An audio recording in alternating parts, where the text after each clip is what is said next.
views expressed on this program are those of the hosts, guests, and callers, and are not necessarily those of this station, its management, or other advertisers. You're listening to Transformation Talk Radio.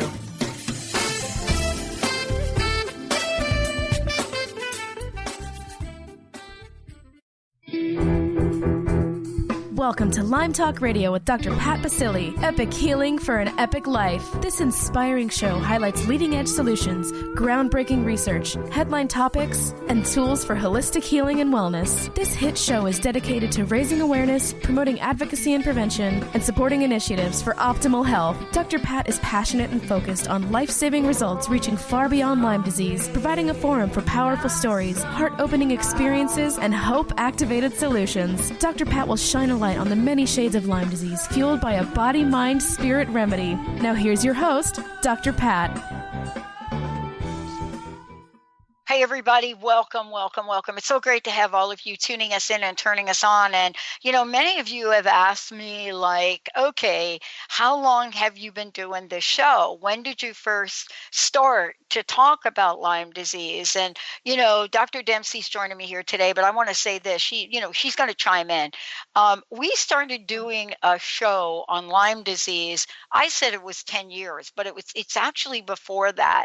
One of the first shows we did was, I believe, in either 06 or 05 with Dr. Nushin Darvish, a natural doctor in Washington State, who would not take no for an answer that Lyme disease did not live in Washington State because the number of people that were surfacing, not with your traditional CDC test, but with the many other ways now that we have, led to the forefront. We decided we were going to do a show.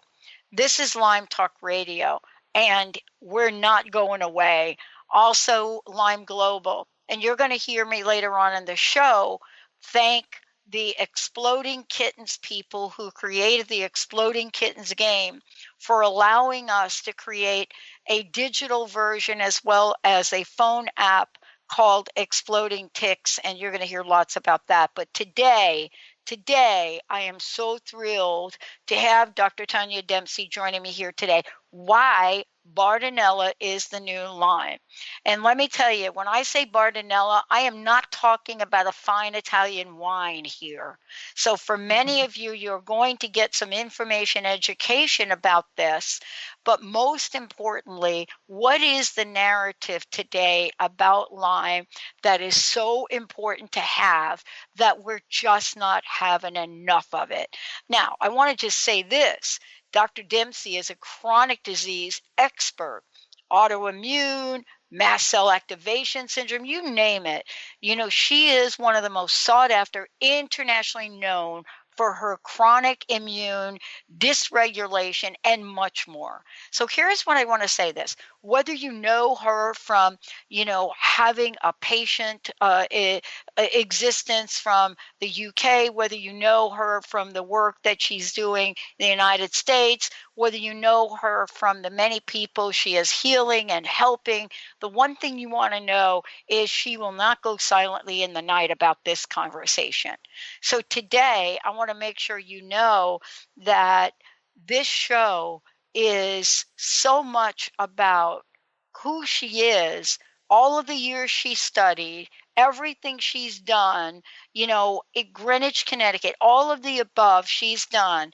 It is to come to the forefront and say the following. This thing actually does exist. Today, we're going to be talking about where she was, where she is today, and where are we going when it comes to a dialogue about Lyme disease.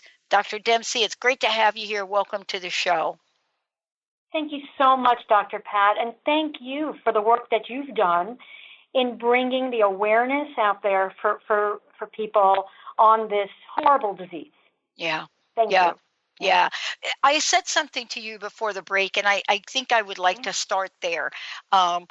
I said to you that, our research, albeit not like a double-blind study or anything like that, but our research is now indicating that, yes, Lyme is deadly. But what is it that the general population is now really doing? It is so scary that people, even though they may suspect, have symptoms, all of the above, right, will not go and get anything further than the typical CDC test. If that comes back, no, you don't. End of the conversation. Can I ask you to weigh in on that, on what you think is happening? Well, I think there are actually several things at play. So number one, there's a fear factor for sure. And the more the news gets out there about Lyme, the scarier it sounds. And people don't want to know that could be what they have, because they've seen family members, neighbors, people on TV suffer. And for them to get that diagnosis, to them it sounds like a death sentence. So I think that is one, obstacle. Now, the other issue at play, I think, is really coming from the medical world.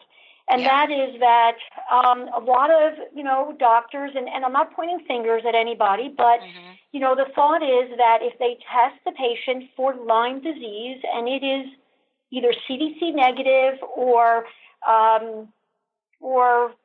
not even, or doesn't even, it's debatable how you want to read CDC reports. Well, let's just give an example, because if you go, listen, this is a real experience. What you said is point on. When you go to CDC and get a test, they don't look at, I call them panels. This is my ignorance. They don't look across the board and say, hey, dude, you got like 3 of 5. They say, oopsie, you don't have all 5. You don't have it. Exactly. But they're not even doing that part where they're not even doing the bands, the Western blot, we call it. Often they're just doing a screening ELISA test. Yes. Which for many reasons is just completely inaccurate. So the problem is that if patients are even lucky enough for a doctor to think about Lyme and they're willing to get tested, if the Lyme is negative, right, the hunt ends there. And the problem is that the medical world is not thinking about the other insect-borne, tick-borne, vector-borne infections that are coming from ticks or other insects, which we will definitely cover today. And so if you don't think about those things and you just say the patient doesn't have Lyme disease, you're missing millions of people. Millions. Thank you. Thank you for not saying thousands, because we now know.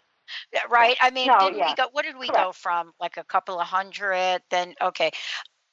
Let's talk about that for a minute, because I don't know of anyone that has gone down this path that hasn't found, a reputable doctor like yourself who hasn't said, yeah, you got Lyme, and then you've got these other co-infections. And by the way, these co-infections, they're pretty nasty. Can you talk about those for a second? Yeah, sure. I mean, the common co-infections, and I'm going to argue that they're really not co-infections, but the ones that we think about are Baccili, which is a parasite, a parasitic infection, Bartonella, which is a bacteria, which we'll definitely cover at length today. And then there are others like ehrlichiosis, anaplasma. Those are the common ones that a lot of Lyme literate doctors are treating. The problem is that they're not necessarily co-infections.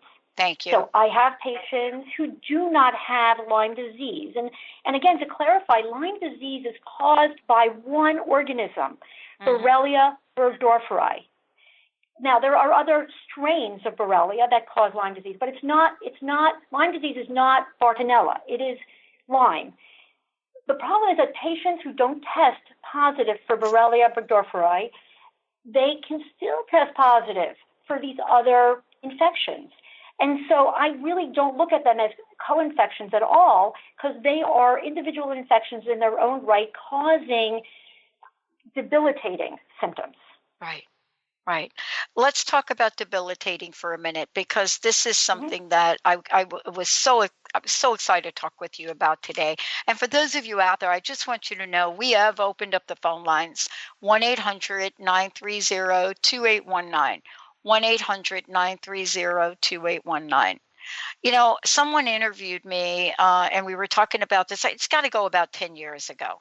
And they said to me, all of a sudden there's this fibromyalgia thing that's now popping up that people don't know anything about. It's like a disease was born overnight, right? And Right. exactly. It's like, oh, fibromyalgia, what a fancy name, right? And so here we were sitting in our little bubble about Lyme disease. And those of us that were in the little bubble thought, yeah, we don't think that's that much. But let's talk about the great imitator and how it is showing up. And I don't want to just say Lyme disease. Let's talk about Lyme disease and the tick-borne infections that we now are associating with it.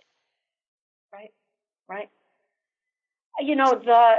The effect on the body is so widespread. These infections can affect every organ in the body, particularly this infection, Bartonella.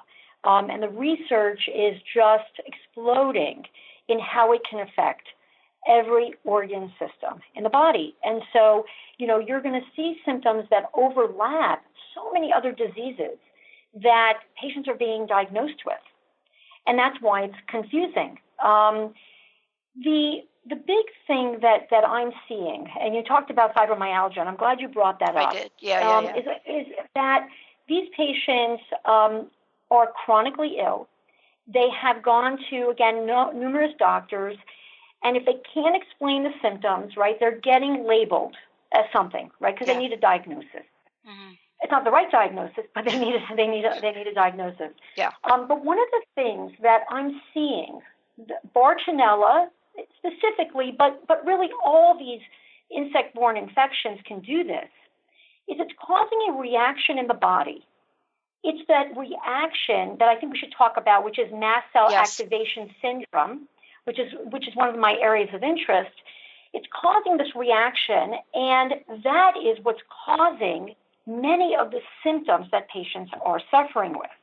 And so now we're starting to understand why these symptoms are presenting like this and why the various parts of the body are being affected. So that has helped me treat my patients understanding the mechanism of all that. So that is something that we should, cover today because I think let's do it. It can be life-changing. It can be life-changing for patients. Yeah, let's talk about it right now. We're going to skip the break. Let's talk about it right now. So what is the journey of a patient like? And we've talked about it on many shows. So let's do the short version. You walk into a doctor, you don't feel well. There are many signs of you not feeling well, everything from pain in the body to neuropathy to headaches to memory loss. It goes on and on and on. If you're lucky, somebody is going to put the dots together and attempt to figure it out. If you're not so lucky, they send you to a psychiatrist because it looks psychosomatic, right? But then you go down a pathway, and you go down the pathway of, well, maybe, let's put her in this bucket. It looks like rheumatoid arthritis right there. Let's put it in that bucket. But if it's not that bucket, it's going to be another bucket because we have these buckets of classifications, right? Right.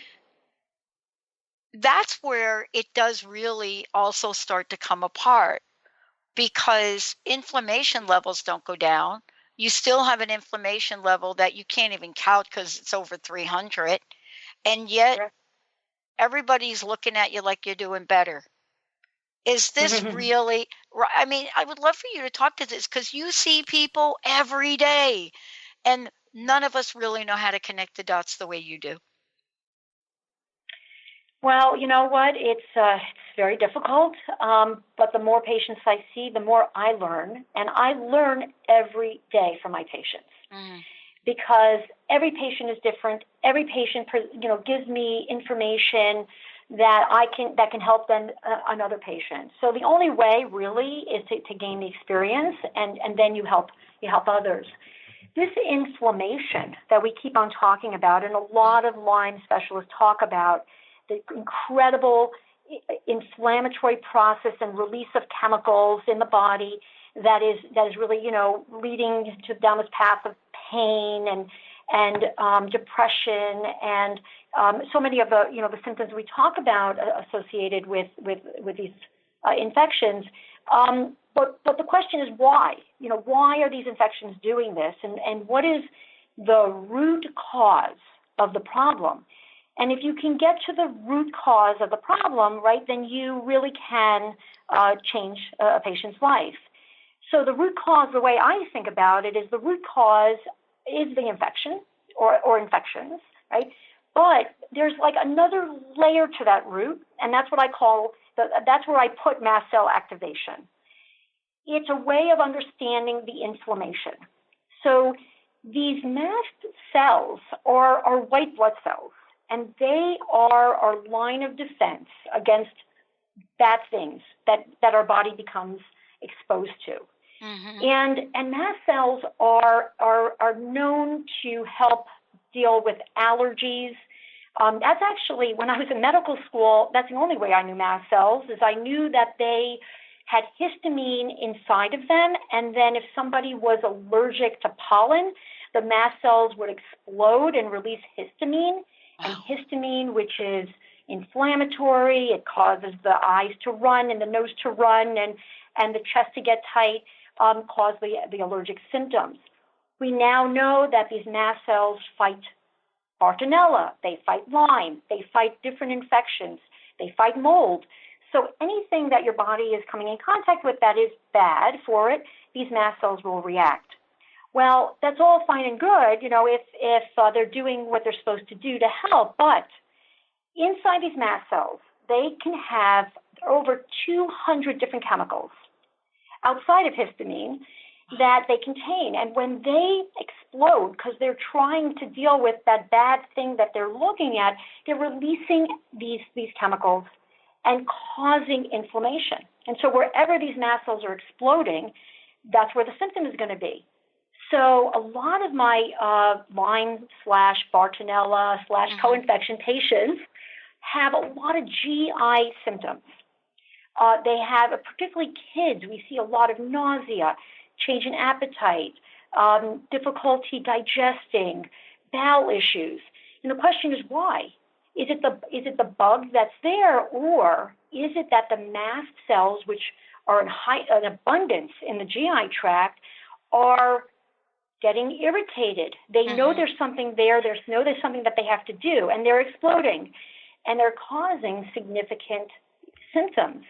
If you deal with the mast cell activation, if you calm these mast cells down, if you block their effects, then you can help the symptoms. You still have to get the infections. You still have to get to the root cause.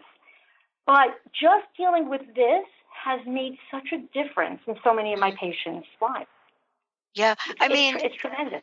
It is tremendous. And there is like an old saying, gosh, I don't even know how old it is, Dr. Dempsey, but it's like, it all starts in the gut. And I don't think we actually know how important that is, right? But this is what we're talking about. The language, though, is so important in what you just said. Everybody's talking Lyme. Somebody asked me, Pat, when you're designing the game, are you going to include some of the other characters? And I said, well, of course, but people don't even know what the other characters are.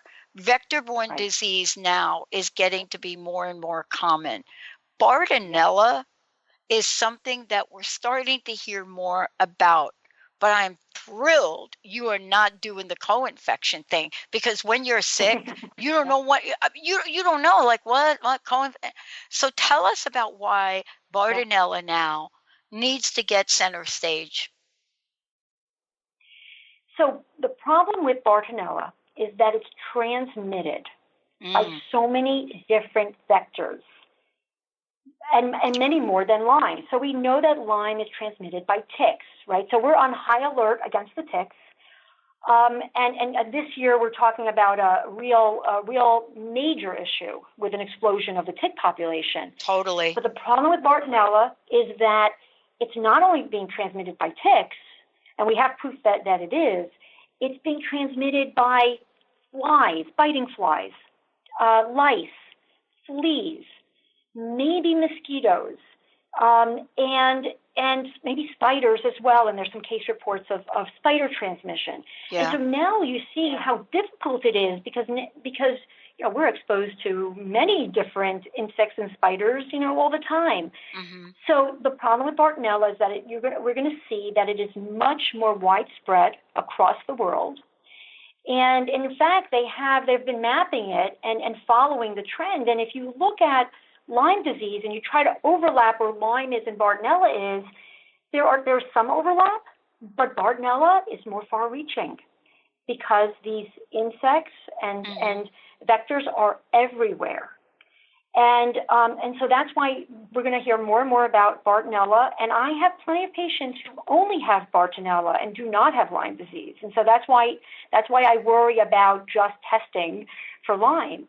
The other problem with Bartonella is that it is carried by mammals, by animals. Right. And so we know that, when I was in medical school, the only way that I ever heard of Bartonella was because it was known as cat scratch fever. So we knew back then that if a cat bit you or scratched you, that you could get this infection, Bartonella Hensley.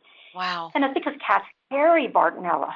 Well, there are cats that carry Bartonella that might have symptoms and might be sick, but there are plenty of cats who don't have any symptoms that are carrying this. And I'm sure many of your listeners have cats, right? So yeah, totally. Right.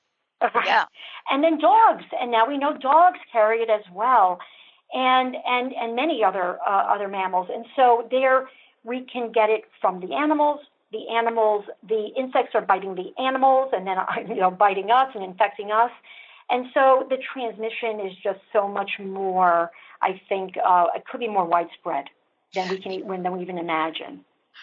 Question coming in. Yeah, we got a question that came in, and I want to just get it on air. A question came in from, I think it's Mary Jo.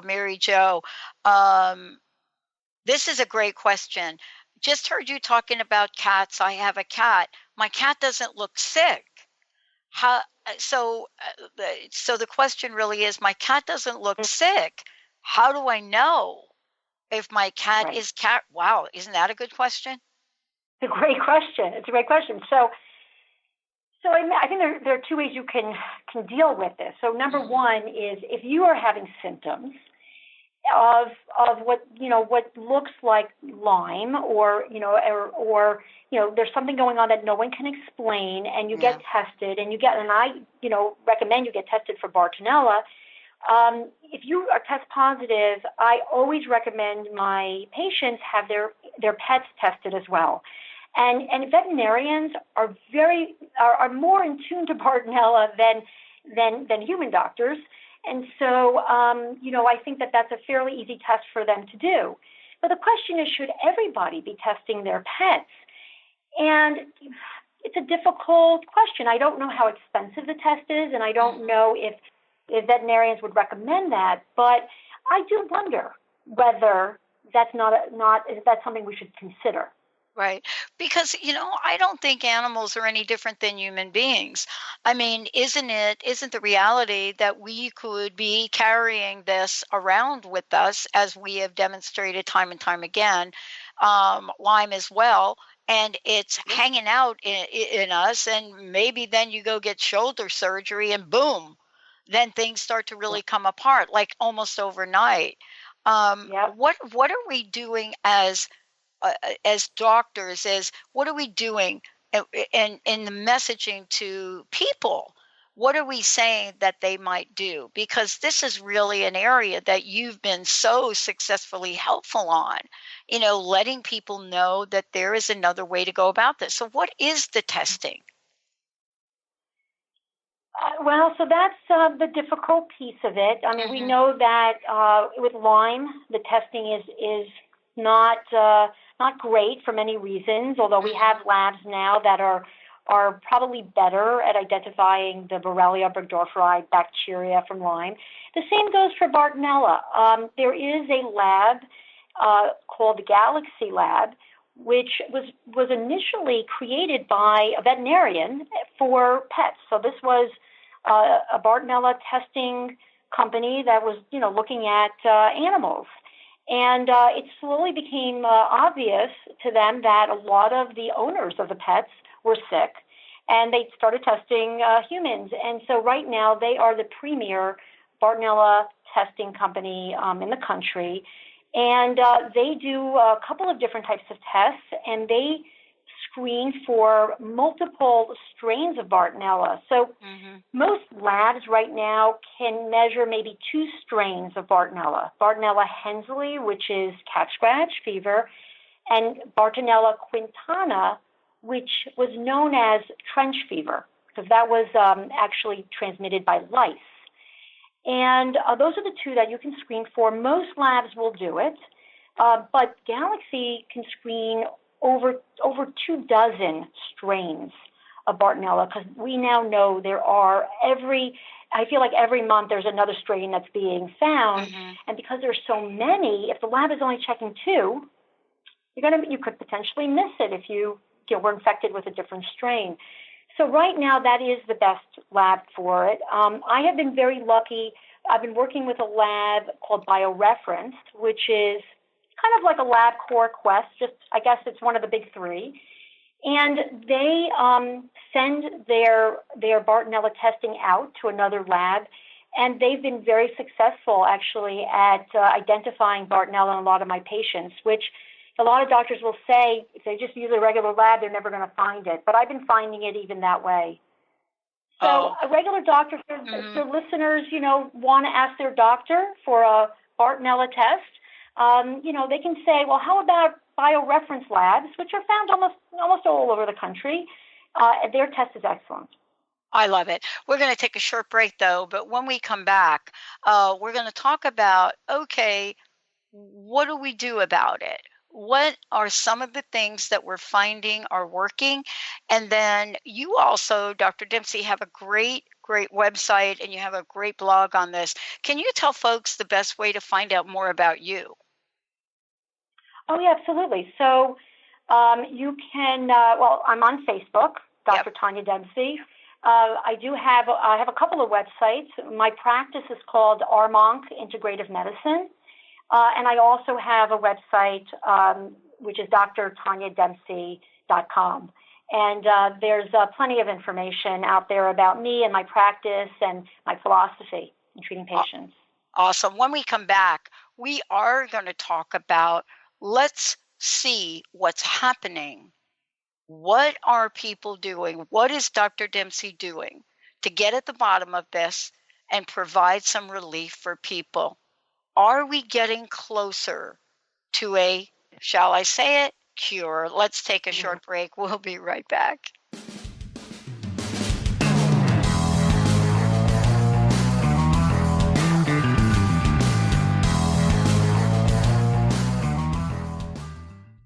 What is a brilliant culture, and how do we create them? Why are they important? Claudette Rowley has created a breakthrough 5-step process to help you align your culture with your business strategy for exceptional results. Looking for a culture that drives organizational excellence? Listen to Cultural Brilliance Radio, the second and fourth Friday of each month at 10 a.m. Pacific and 1 p.m. Eastern on Transformation Talk Radio. To learn more or work with Claudette, visit culturalbrilliance.com. Do you feel that there's a bigger, better life for you? Is there anything holding you back from living the life you were meant to live? If you'd like to find your life's true purpose and calling, join the world's foremost authority on primal spirituality, David Carshare, in Becoming a Sun Radio, emotional and spiritual intelligence for a happy, fulfilling life. Tune in once a month to Becoming a Sun Radio with David Carshare on the Dr. Pat Show and Transformation Talk Radio. For more information, visit davidcarshare.com today. How would you like increased health and vitality? How would you like to avoid the onset of disease as well as slow the aging process? This is all possible through a simple, safe, and natural process. Every day we are either moving toward wellness or away from wellness. Hi, I'm Mary Jane Mack. I'd like to be your partner in achieving optimal health. Contact me now at maryjanemack.com or call 425-392-0659. Visit maryjanemack.com. Transformation Talk Radio is dedicated to the education and awareness of Lyme disease. Welcome to Lyme Talk Radio. I'm Dr. Pat Baccili, the host of the Dr. Pat Show, and I am so thrilled that we've created this venue for all of you out there. Dr. Pat Baccili will be bringing the most innovative, groundbreaking information, research, treatment innovations, and stories from those it affects every day. What we have heard is that you want to ensure for us that we keep positive, holistic, uplifting, transformative talk radio on the air. We're excited to bring you the contemporary conversations about Lyme disease. We promise not to let the light fade on Lyme. So fasten your seat belts. We've got lots more to share with you in the weeks to come. Tune into Lyme Talk Radio with Dr. Pat and help keep our mission strong on transformationtalkradio.com. Chris Stanis is a spiritual leader and healer and teaches a course on how you can transform your life through a meditation and healing system that will manifest your spirit's dreams. She manifested the Women of Wisdom Conference, the Women of Wisdom book, and this radio show. And she can show you how to change your life too. Are you ready? Visit the website and contact her at voicesofwomentoday.com. That's voicesofwomentoday.com.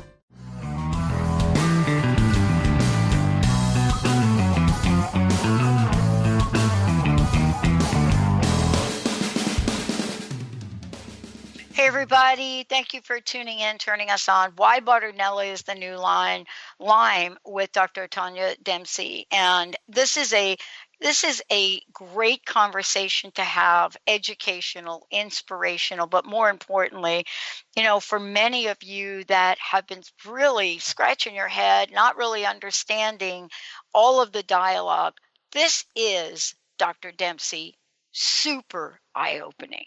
Because this may explain much of the unexplainable for a lot of people. But let's talk about, from your perspective, what some of the types of autoimmune disease are that are frequently seen with someone that may have Bartonella. Yeah, we're seeing a lot of autoimmune disease, period, right now. There's clearly an epidemic. We are starting to understand that the immune system is probably trying to fight something else and is then turning against itself. And so what is it that it's really trying to fight before it's starting to turn on itself? And that's what we're trying to figure out. And in many cases, it can be Lyme, it can be Bartonella. What I see specifically with Bartonella is a lot of Hashimoto's thyroiditis, which is in autoimmune disease of the thyroid. And I've seen patients go overactive, hyperthyroid, and then crash and become hypothyroid. And the thyroid is so important to the body, and it really is responsible for so many different processes. So if the body's attacking it, then you're losing out on the benefit of that thyroid gland. So that itself will cause a lot of symptoms. And the other thing that I see a tremendous amount in my practice is something called autoimmune neuropsychiatric disorder. In the pediatric population, it's often called PANDAS or PANS, but this is something that's affecting people of all ages. It's just that when it was first developed or understood, it was really thought to only be in kids. But we now know that lots of people of all ages can get it, and it seems like Bartonella is often the trigger.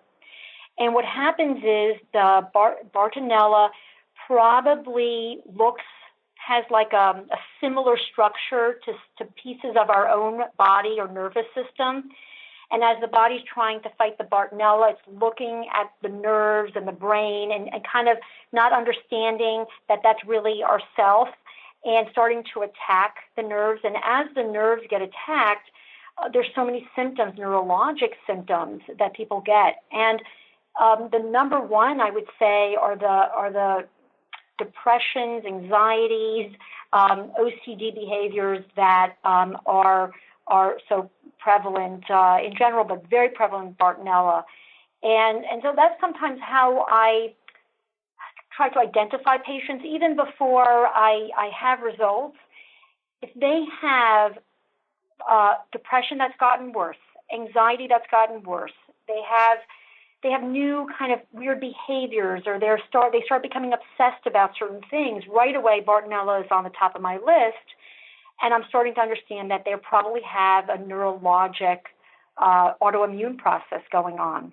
And there's actually a new test that can identify that.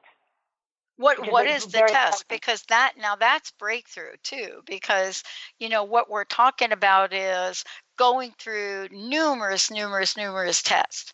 Everything from having electrodes hooked up to your brain, to kind of blacking out, all of the above. So that is really got to be breakthrough information about a test, right?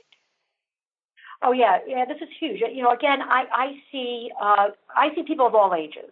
Yeah. But I will tell you that depression and anxiety has become so prevalent, and I understand more than ever that there's a biological, organic trigger. There's something that's triggering the body to react that way, and almost always it's some kind of infection.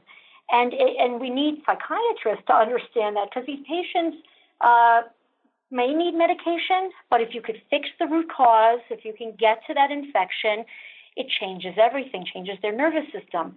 So the test that you can do is called the Cunningham panel. The lab is known as Moleculera, and they now measure 4 different antibodies that are antibodies to the nervous system. And if you have one or more of these antibodies, it is likely causing your symptoms, your neurologic symptoms. And this has helped so many of my patients understand why they feel the way they feel. When you see it on paper, you're not imagining it. You're not anxious because, well, you could be anxious for a lot of things, but often patients are thought it's in their head. They need stress management. They need meditation, and I prescribe all of that because it's so important. But if there's a biological reason, there's something in the body that's causing that, no matter, you can meditate, forever, and you're never going to get control over this situation. So when you see it on paper that this is real, that your body is fighting your nervous system, right? Then you know, and then we can treat this. Let's talk about this. When we talk about antibodies, many people go to the doctor and they run panels, right? I mean, and you don't have to have Lyme, or you don't have to have Bartonella, none of it. But, you go to the doctor, they do blood work, they test you for everything. And 9 times out of 10, even if you've just had an unexplained blackout, 9 times out of 10, they run all the tests and they say there's nothing wrong with you. You brought something up very, very important, and I want to go back to it for a minute.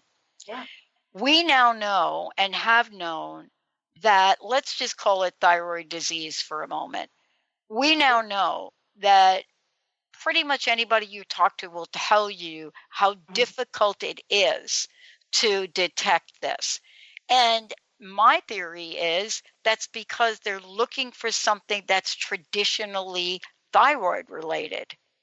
But they're not really thinking about those nodules you may have in your neck, they're really not that's not cancer, but they're okay, not a problem. How do we discern this? What are some of the questions patients should be asking to doctors? And if they're not getting the right answers, then maybe they need to look in a different place, right? Right. I mean, I think that at the very least, there are several thyroid tests that everyone should have as a screen. Mm-hmm. And I remember when I was in training, I finished my medical school training, I was in residency, and we were always taught, don't screen people for thyroid disease for women under the age of 40, for men under the age of 50 or 60. But I have children in my practice. I have young people in my practice who have thyroid issues. So what's the harm of screening everybody right now? Especially if they're in your office and they're complaining of something. They don't feel well. So Thyroid antibody tests, there are 2 of them. They're very easy to get through any lab. And that should be like a standard test, anti-thyroid globulin antibody and anti-thyroid peroxidase antibody. 2 antibodies, you probably need a tube or 2 to get the whole thyroid panel. TSH is the traditional thyroid test that a lot of endocrinologists and primary care doctors test. The problem is that the TSH is a pituitary hormone, not a thyroid hormone. And so they are relying on information from a different gland in the body to understand the thyroid, which doesn't make a lot of sense to me. It's good to do, but it's not going to give you the whole story. What you really need is you need to test thyroid hormones. And this is what most doctors are not doing. You need to test something called free T4 and free T3. You need to know what the thyroid is producing or not producing. And last, if we can throw on one more test, I would do something called a reverse T3, and that also can be helpful. And so if I look at those tests all together, people who say they have difficulty diagnosing thyroid issues that are not looking at these. So if you put them all together, you should have a pretty good view of what's going on and how that patient needs to be treated. Yeah. I mean, and aren't we getting a lot smarter at knowing the questions to ask? That's why you're out here speaking about it. That's why I'm speaking about it, is because I think we have now new questions for a new narrative, don't we? We do. We do, absolutely. Outside of thyroid, I was reading the blog on your website, and, I was totally just thrown, I'm telling you, like a curveball with the connection between Bartonella and diabetes. And I would be remiss if we didn't have a little chit chat about that one. Yeah. Wow. Yeah, it's, well, so that's the thing. I'm starting to understand every day how many issues can come out of this one infection. The thing about Bartonella, and actually, it could be Lyme also, and other infections can do similar things, is it's basically taking the endocrine system hostage, is kind of how I would like to think of it. It's taking the endocrine system hostage. And the metabolism changes and how the body processes the food that we eat and the types of foods that we eat, whether it's proteins or carbohydrates, changes. And so what we see with Bartonella very often is that people develop what's called insulin resistance. It's as if their pancreas, which produces insulin to help them deal with their sugar, is not working properly, and their body just lets the sugar do its own thing and not really bring the sugar to where it needs to go. And then, what develops out of insulin resistance is diabetes. So there's insulin resistance, which usually leads to weight gain, and then over time leads to diabetes. Another major symptom a lot of my patients present with is weight gain. Now, if I just concentrated on the weight, like most other people concentrate on it, and they say, okay, eat less calories, work out more, that's not going to help these patients. Now, they have to eat better, absolutely, and I talk to my patients at length about diet, and they have to really watch their carbohydrates. I prefer gluten-free or grain-free even, but that's not going to help alone. If they have an infection underneath all of this that is, not allowing their body to process things properly, the weight is not going to come off. But when we treat patients for Bartonella and they lose weight, it's pretty powerful, and they start to understand, the link. Yeah. And, this is really, we hear this story over and over again. If we actually are listening, most people associate losing weight to not being well, right? Right. That's the narrative that goes with that for a lot of diseases. But you're absolutely right. I know people that have gained 100 pounds, and honestly, what kind of lifestyle change you have to gain 100 pounds. And Right. right? I mean, and especially if that's not you, especially if there's not a pattern of that with you. And yet, even with that, it takes sometimes, in this particular story, it takes sometimes maybe someone like yourself that looks at integrative solutions to get to the place where, wow, your cell's not working right. Right? Because that's really the issue. If the cell's not. So when you look back a little bit, your own journey, what you're discovering, here's the question I have. What are you most hopeful about today? That's an excellent question. In general, I am a very hopeful person, and I'm very optimistic. For me, just knowing that there are others out there who are on the same journey to educate people, to bring the solutions to people, to get the answers, right? Knowing that there are many of us out there fighting this fight is hopeful for me. If I look back 10 years ago, it was different. There were a few people who were starting to fight the fight. Now there are more. Now, it's not perfect. We still have a long way to go. But the more people that are involved in this, from various levels, from research to just education, the more we're going to get to the bottom of this. I think that the research is exploding, and I'm seeing that in the literature.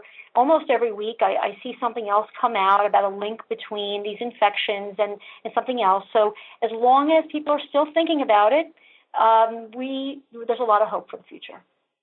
Yeah, I mean, I think part of the hope is we have to find innovative ways to talk about this.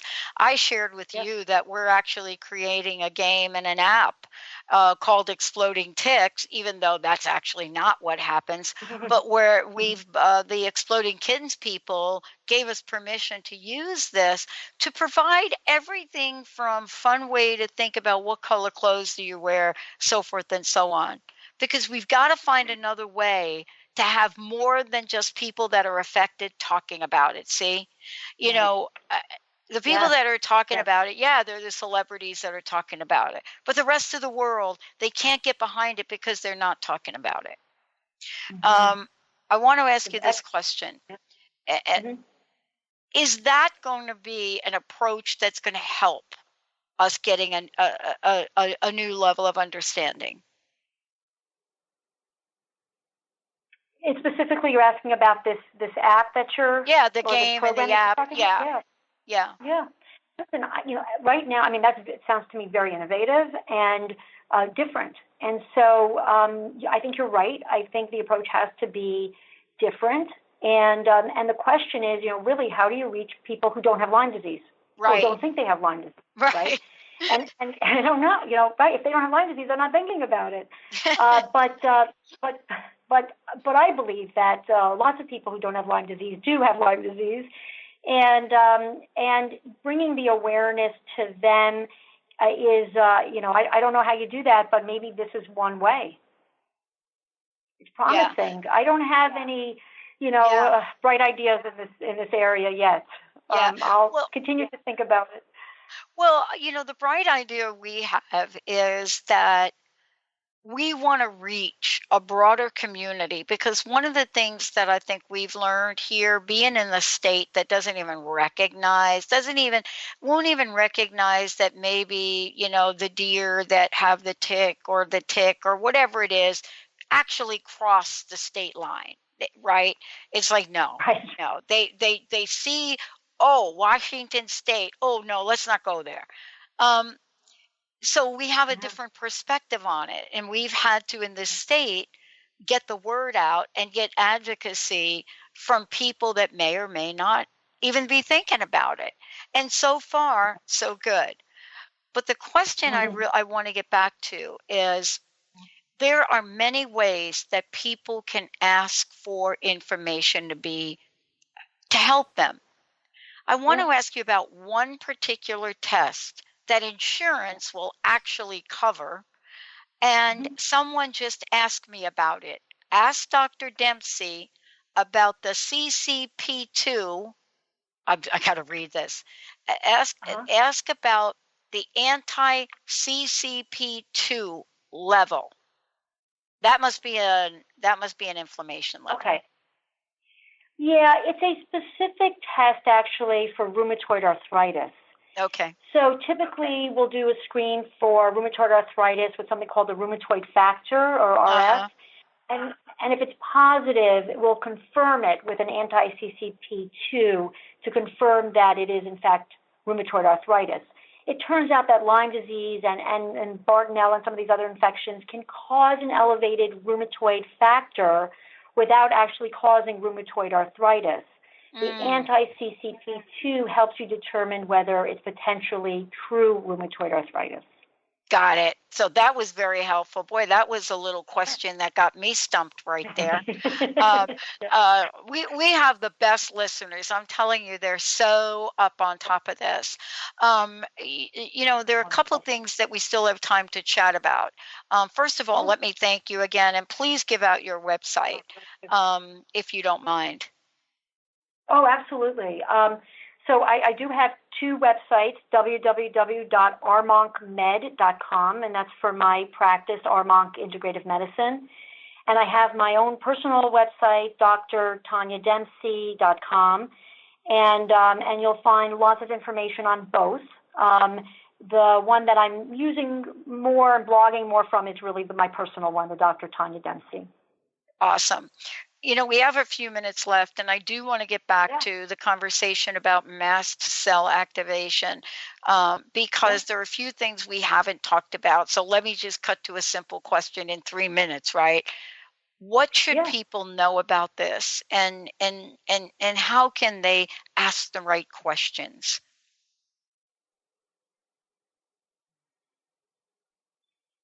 So, that's a good question.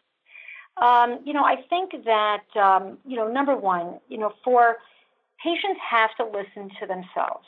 They have to listen to their bodies, and they have to be more in tune to what's going on. And so I always encourage my patients to if they're going to talk to other doctors, to communicate what is going on, because what happens a lot is that patients rely on the doctor to tell them what's going on with them. Yeah. And I want patients to tell the doctor. The more that doctors hear these symptoms, the more that they understand that these patients are not well, the more those doctors hopefully will hunt it down. The patients themselves should be asking questions, not only of the doctors, but they should be going online. I encourage my patients. You have to be careful with some information you get, but I think that there's a wealth of information out there to help them help their doctors. So one of the great books out there is a book by Dr. Richard Horowitz. Yes. Who is really, considered, in my mind, the world's expert on Lyme disease. He's got 2 books out now. Read the books. Read the books, educate yourself, and give your doctors the book to read. And have those doctors help you, right? So that's I guess my one piece of advice for patients. I love it. Is really, yeah. And the reason I love that is you're going to have to get self-educated on this. And now you're right, Dr. Dempsey. There are more reliable information now about this, and especially in the last 4 to 5 years, than anybody ever talked about. So I wanted to thank you personally for all that you're doing to really educate and inform the population, not only about what this is, but what they can do. So thank you so much for your effort. Thank you. Thank you. Yeah, I feel very passionate about helping patients and helping people all over the world understand that they don't have to be sick. They don't have to live the way they've been living. And I think people have just, sort of become complacent in a way. They're told that no one can figure out what they have, so they just have to live with it. Don't live with it. Get the answers. Find the person that's going to help you. Yeah, absolutely. I want to just say this last thing. In taking a look at the political landscape, surprisingly positive for me was one of your lawmakers in New York. Don't remember his name. Clearly speak out. Speaking out. Actually said the L word, Lyme. And we need more of that. We need more of that. Thank you so much for everything. Thank you so much. Thank you. One last question, little question, personal message. What do you want to leave us with today? Personal message. I just want to continue helping people, and I'm there to educate however I can. So my message is the same, just that I am saddened by the state of the medical system out there, and I want to change it. Yeah. Let's do it. Right. Let's rock on. Yeah. Thank you, Dr. Dempsey. Yeah. Thank you all for tuning us in, turning us on.